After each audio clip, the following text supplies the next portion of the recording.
পরবর্তী কি আমাদের করণীয় সেই সমস্ত বিষয়ে প্রয়োজনীয় নির্দেশনা ওনারা দেবেন। হ্যাঁ, এটা তখনও গতকালকে এটা ছিল যখন আমরা স্বাক্ষর করি যে আমরা তাদের জন্য আলোচনা সাপেক্ষে সব দল একসাথে আলোচনা করি, এই আসনগুলো রাখা হয়েছিল তাদের জন্য।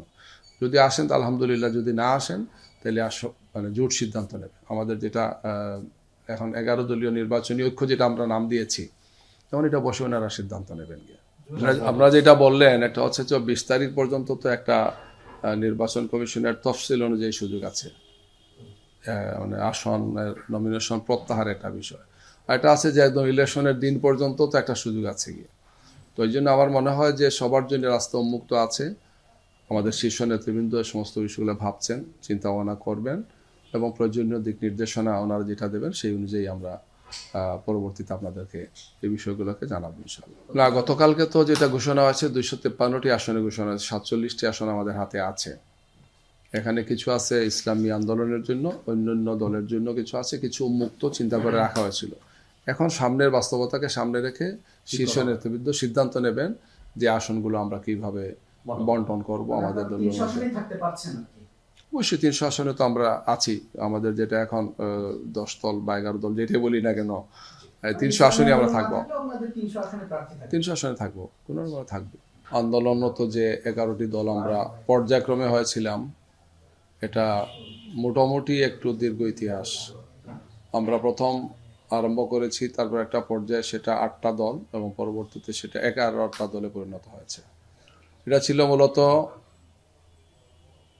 সংস্কার প্রস্তাব নিয়ে যখন আমাদের আলোচনা চলছিল, সেই সংস্কার প্রস্তাবের পরিপ্রেক্ষিতে এই আমাদের একসাথে আমরা হয়েছিলাম, যেখানে আমরা সংস্কার প্রস্তাবের পাশাপাশি পরবর্তীতে অনেকগুলো গুরুত্বপূর্ণ কর্মসূচি পালন করেছি। 5 দফা দাবিতে মাঠে ময়দানে আমাদের অনেকগুলো কর্মসূচি ছিল। সর্বশেষ আমরা নির্বাচনী আসন সমঝোতায় গিয়েছি এবং আসন সমঝোতা যাওয়ার ক্ষেত্রে এই 8টি দলের পক্ষ থেকে একটি লিয়াজো কমিটি করা হয়েছে। লিয়াজো কমিটিতে সবাই তাদের দল থেকে কিছু প্রস্তাবনা দিয়েছেন যে কে কী চান, কতটা চান, কোন কোন আসনগুলো চান। তো এটা নিয়ে প্রায় দীর্ঘ 1 মাস আলোচনা হয়েছে, একসাথে আলোচনা হয়েছে, পার্টি টু পার্টি আলোচনা হয়েছে। আলোচনা হয়, প্রস্তাবগুলো তৈরি করা হয়েছে, যার আলোকে আমরা 28শে ডিসেম্বর প্রথম প্রেস কনফারেন্স করলাম। 29শে ডিসেম্বর এই প্রস্তাবনার আলোকেই বা সমঝোতার আলোকেই নমিনেশন সাবমিট করা হলো। তো তখনও কিছু বিষয় বাকি ছিল, এই জন্য তখন সিদ্ধান্ত হয়েছিল যে আমরা পর্যায়ক্রমে পরবর্তী যে কয়েকটা দিন সামনে আছে আমরা এই সমস্ত বিষয়গুলোকে ফাইনাল করব। তো লিয়াজো কমিটি এই সমস্ত বিষয়ে সর্বোচ্চ ধৈর্য ধরেছেন এবং মাঠের বাস্তবতাকে সামনে রেখেই আমরা যারা একসাথে ছিলাম তাদের সাথে মিলেমিশে এই আলোচনাগুলো করেছেন এবং সিদ্ধান্তগুলো নিয়েছেন। নিতে গিয়ে বিভিন্ন বিষয়গুলোকে সামনে এনেছেন, দলের অবস্থান, সংশ্লিষ্ট আসনে তাদের শক্তি সামর্থ্যের বিষয়, যিনি প্রার্থী তার পরিচিতি, তার অবস্থাটা কি, বা প্রতিদ্বন্দ্বী অন্যান্য দলের অবস্থাটা কি, এই সবগুলো বিষয়কে বিবেচনায় নেওয়া হয়েছে এবং বিভিন্ন জরিপগুলোকে সামনে আনা হয়েছে। 8 থেকে 10টা প্রায় জরিপ হয়েছে, এই সবগুলো জরিপকে সামনে এনে এই সিদ্ধান্তগুলো নেওয়া হয়েছে। নিতে গিয়ে কিছু কিছু বিষয়ে দ্বিমত হয়েছে, যার ফলশ্রুতিতে আমরা কিছু আসন এক দফা ঘোষণা করেছিলাম, পরবর্তীতে একটু সময় নিয়েছি এবং গত 3 দিন এই ধারাবাহিকভাবে আলোচনাগুলো হয়েছে। গত পরশু রাত্রে প্রায় 1টা পর্যন্ত মিটিং হয়েছে, গতকালকে এখানে মিটিং হয়েছে সকাল থেকে আরম্ভ করে বিকেল পর্যন্ত, এবং সেখানে আমরা সবাই একসাথে গিয়ে 8টার সময় ডিপ্লোমা ইঞ্জিনিয়ার্স ইনস্টিটিউশনে সেখানে ঘোষণা হবে, সেইটাও সিদ্ধান্ত হয়েছে। পরবর্তীতে ওনারা আসেন নাই। যে প্রস্তাবটা আমরা দিয়েছি আলাপ আলোচনা করেই এটা সবার সম্মিলিত সিদ্ধান্তের ভিত্তিতেই আসনগুলো বন্টন হয়েছে। এটা এমন না যে কাউকে চাপিয়ে দেওয়া হয়েছে, বরং সবাই আলোচনার ভিত্তিতে এই কাজটা করেছেন গিয়ে। সুতরাং এই ব্যাপারে আমরা সর্বোচ্চ স্বচ্ছতা এবং বাস্তবতাকে সামনে রেখে সম্মান এবং মর্যাদার ভিত্তিতে এই কাজটি করা হয়েছে। বেগম খালেদা জিয়ার মৃত্যুর পরে আমরা সহানুভূতি জানানোর জন্য জনাব তারেক রহমানের সাথে আমরা যাই, অন্য দলও গেছেন, আমরাও গিয়েছি। সেখানে 2 নেতার উপস্থিতিতে যে আলোচনাগুলো হয়েছে সেটি খুবই সিম্পল আলোচনা ছিল, সহানুভূতিমূলক আলোচনা ছিল এবং একটা পর্যায়ে আসছে যে বেগম খালেদা জিয়া বাংলাদেশের রাজনীতিতে যে ঐক্যের প্রক্রিয়া তিনি আরম্ভ করেছেন, যে পাটাতনটা তিনি তৈরি করেছেন, সেটা যাতে কন্টিনিউ করা হয়, এটা বিফোর ইলেকশন এবং আফটার ইলেকশন, এটাই আলোচনা আছে। এখানে কোনো জাতীয় সরকার বা ইত্যাদি কোনো আলোচনা হয়নি, যেটা আমরা পরবর্তীতে ওনাদের অফিসের সামনে, আমরা প্রেসের সামনে আমিরে জামাত সেটা বলেছেন গিয়ে, জাতীয় সরকার গঠনের কোনো বিষয়টা আসে নাই। তো এই বিষয়গুলো খুবই স্পষ্ট ছিল এবং খুবই ক্লিয়ার ছিল, সবার কাছে এটা জানা যে আমরা প্রেসে সব কথাগুলো বলেছি। এখানে আমরা কাউকে ছোট করিনি বা কাউকে মর্যাদা নিয়ে আমরা হানিকর কোনো বক্তব্য আমরা দেইনি। আমাদের প্রথম থেকে এটা নীতি ছিল যে আমরা কাউকে হার্ট করব না, যে যাই বলুন না কেন আমরা আমাদের অবস্থান থেকে রাজনৈতিক সংস্কৃতিকে রক্ষা করব, সৌজন্যবোধ এবং শালীনতা রক্ষা করে আমরা কথা বলবো। বিগত পরশু রাত্রে খ্রিস্টান সম্প্রদায়ের একটা ডেলিগেশন আসছিলেন আমাদের সাথে দেখা করার জন্যে। পরে ওনারা একটা বক্তব্য দিয়েছেন এখানে। বক্তব্য দিতে গিয়ে একটা কথা আমি পরবর্তীতে ক্লিয়ার করেছি যে যিনি একজন মহিলা খ্রিস্টান প্রতিনিধি ছিলেন, তাদের সংগঠনের সেক্রেটারি, তিনি জিজ্ঞেস করেছিলেন আমিরে জামাতকে যে আপনারা যদি জনগণের সমর্থন নিয়ে সরকার গঠন করেন তাহলে আপনারা কোন আইনে দেশ চালাবেন, এটা কি শরিয়া আইনে হবে না কোন আইনে হবে?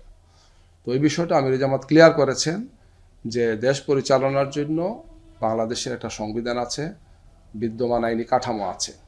দেশ পরিচালনার জন্য এই আইনেই দেশ পরিচালনা করা সম্ভব, এই বিষয়টি তাকে ক্লিয়ার করেছেন। এবং এই ধরনের প্রশ্ন বিভিন্ন ডিপ্লোম্যাটরা আমাদেরকে করেন যে আপনারা আপনাদের অবস্থান থেকে যদি সরকার গঠন করেন তাহলে আপনাদের ভূমিকাটা কী হবে। শুধু আমি পরবর্তীতে এটা আবার যেহেতু দেখলাম যে বিভিন্ন মিডিয়াতে একটু ভিন্নভাবে এটা আসছে, পরবর্তীতে আমি বিবৃতি দিয়েছি এবং এই বিষয়টাকে স্পষ্ট করেছি, ক্লিয়ার করেছি আপনাদের সামনেই। সুতরাং এই ব্যাপারে আমাদের বক্তব্যটা খুবই স্পষ্ট এবং দ্ব্যর্থহীন ভাষায় আমরা বিষয়টাকে খোলাসা করেই বলেছি, কোনো সুযোগ নেই আর কি। তো আমরা সব সময় চেষ্টা করছি যে আমাদের অবস্থান থেকে ইসলামী দল যারা আছেন বা আমাদের সাথে রাজনৈতিক কর্মসূচিতে যারা আছেন, আমরা পরস্পরের প্রতি সম্মান মর্যাদা রেখেই চলবো, যেহেতু আমাদের টার্গেট হচ্ছে একটা সুন্দর নতুন বাংলাদেশ গড়া। ফ্যাসিবাদ বিরোধী আন্দোলনে আমরা যারা ছিলাম আমরা সবাই ঐক্যবদ্ধ থাকি এবং আগামী নির্বাচন এবং বিশেষ করে এর সাথে গণভোট যেটা আসছে সেটা যাতে আমাদের সবার দায়িত্বশীল ভূমিকা আমাদের থাকে। কারণ বাংলাদেশের যে ক্ষতিটা হয়েছে বিগত 16 বছরে, আগামীর বাংলাদেশ গড়ার জন্য যে চ্যালেঞ্জগুলো আছে আমাদের সামনে, সেই চ্যালেঞ্জগুলো আমাদের সবাইকে সম্মিলিতভাবেই গ্রহণ করতে হবে। এইটা ছিল একটা আন্দোলনরত 8 দল, আমরা কোনো জুটও বলি নাই, যে আমরা বিদ্যমান যে সংস্কার প্রস্তাবগুলো চলছে এই সংস্কার প্রস্তাবগুলোকে কার্যকর করার জন্য আমরা একমত হয়েছি। এবং এই ব্যাপারে সুস্পষ্ট 5টি দাবি আমাদের ছিল।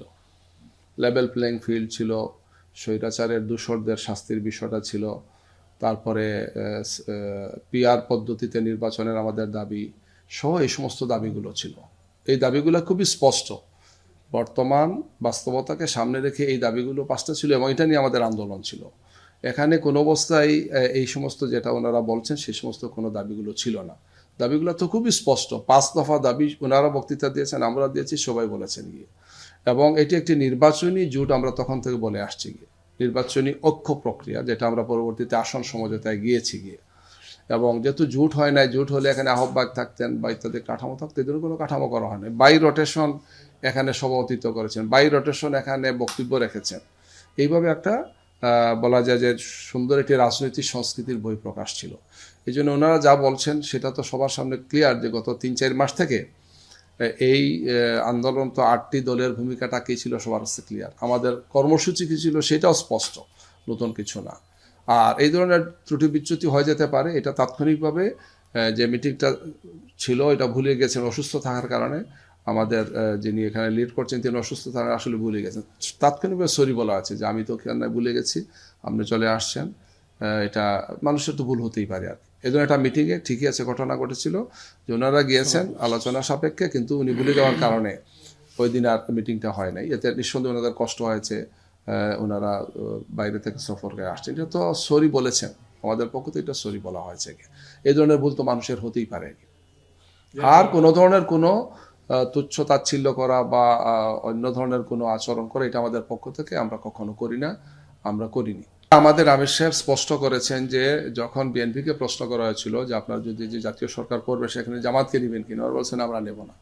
সাংবাদিকরা আবার আমাদেরকে প্রশ্ন করেছেন আমাদের আমির সাহেবকে, তখন তিনি বলেছেন যদি জনগণ আমাদেরকে এই ধরনের ভোট দিয়ে দায়িত্ব দেয় তাহলে আমরা সবাইকে নিয়ে করবো, এখানে বিএনপিও থাকবে। তো এটা তো খুব স্পষ্ট করেছেন যে আমরা সবাইকে নিয়ে একটি ইনক্লুসিভ নির্বাচন করছি, আল্লাহ যদি আমাদেরকে জনগণের সহযোগিতা নিয়ে সমর্থনে যদি আমরা সরকার গঠন করতে পারি, তাহলে আমরা সেখানে সবাইকে রাখবো।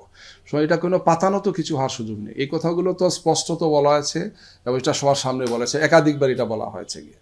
এটা আমাদের ডিক্লেয়ার্ড নীতি, এটা যে আমরা সবাইকে নিয়েই চলতে চাই।